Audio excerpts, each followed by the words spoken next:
Assalamualaikum warahmatullahi wabarakatuh. Balik lagi bersama saya Sahrul Gunawan. Pada video kali ini kita akan membahas mengenai tinjauan sistem moneter saat ini. Materi yang pertama yang akan kita bahas yaitu tentang tinjauan sistem moneter saat ini.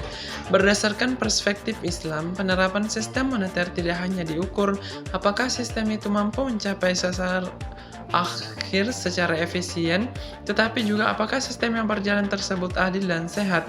Ada beberapa aspek yang dapat dilihat untuk mengevaluasi penerapan sistem moneter saat ini, yakni yang pertama penyelarasan prinsip Islam, kedua permodalan dan sistem moneter, yang ketiga yaitu peran dan dukungan pemerintah.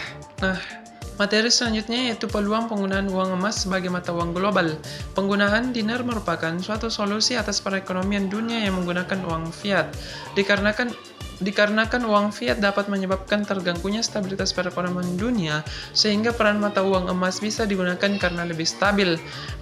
Penggunaan emas untuk perdagangan internasional memiliki beberapa manfaat. Yang pertama yaitu mengurangi dampak volatilitas yang disebabkan oleh fluktuasi mata uang. Kedua, trader tidak perlu lagi melakukan lindung nilai. Ketiga, transaksi semakin efisien karena semakin banyak negara yang bergabung. Hanya diperlukan emas yang relatif kecil untuk volume perdagangan yang difasilitasi. Keempat, emas akan berperan sebagai uang bersama. Kelima, keuntungan politis di mana para pendukung penggunaan uang emas. Untuk pembahasan selanjutnya yaitu uang elektronik dan digital perspektif Islam. Teknologi adalah segala daya upaya yang dapat dilaksanakan oleh manusia untuk mendapatkan taraf hidup yang lebih baik. Teknologi juga merupakan faktor pendorong dari fungsi produksi. Dapat dikatakan demikian karena jika suatu teknologi yang digunakan lebih modern, maka hasil produksi yang akan tercapai akan menghasilkan barang atau jasa yang lebih banyak dan lebih efisien atau efektif. Islam tidak melarang bentuk teknologi selagi tidak bertentangan dengan ajarannya. Al-Quran malah memberitahukan bahwa manusia adalah khalifah di muka bumi ini. Selanjutnya yaitu ekonomi moneter Islam dalam mendorong pertumbuhan ekonomi baru. Melalui kebijakan moneter Islam dapat mendorong kemajuan di sektor keuangan karena dapat mencegah penumpukan uang dan melancarkan aliran uang ke sektor real sehingga dapat berjalan dengan lancar. Yang menjadi pilar utama dalam kebijakan moneter Islam, yakni larangan riba dan maisir atau spekulasi. Uang tidak disamakan dengan komoditas yang dapat diperjualbelikan. Dengan pelarangan riba dan spekulasi ini, motif pemegang uang akan terbatas hanya untuk transaksi dan berjaga-jaga. Hal ini memungkinkan pemilik dana untuk memperoleh keuntungan, maka harus mengarahkan uangnya ke sektor real. Meskipun sistem moneter Islam ini dapat mendorong kemajuan perekonomian negara, namun pada kenyataannya masih banyak tantangan yang harus ditanggapi. Di antaranya yang pertama yaitu lebih dominannya keilmuan dan keuangan konvensional, serta belum mapannya keilmuan ekonomi dan keuangan Islam.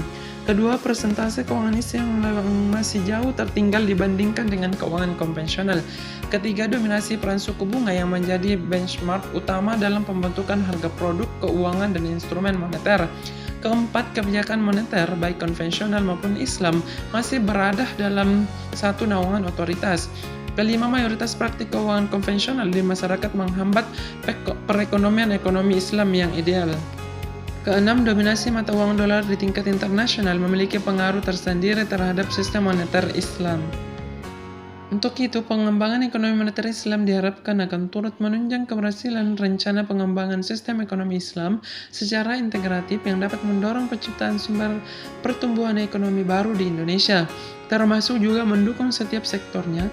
Kebijakan moneter Islam menjadi mandat bagi Bank Indonesia untuk diselaraskan dengan langkah-langkah strategis yang dilakukan oleh lembaga lain yang terkait seperti Komite Nasional Ekonomi dan Keuangan Syariah atau KNEKES, Kementerian Keuangan, serta pihak-pihak yang berkepentingan lainnya. Demikian materi yang sempat saya bawakan pada hari ini. Kalau lebih mohon dimaafkan. Wabillahi taufiq wal hidayah. Wassalamualaikum warahmatullahi wabarakatuh.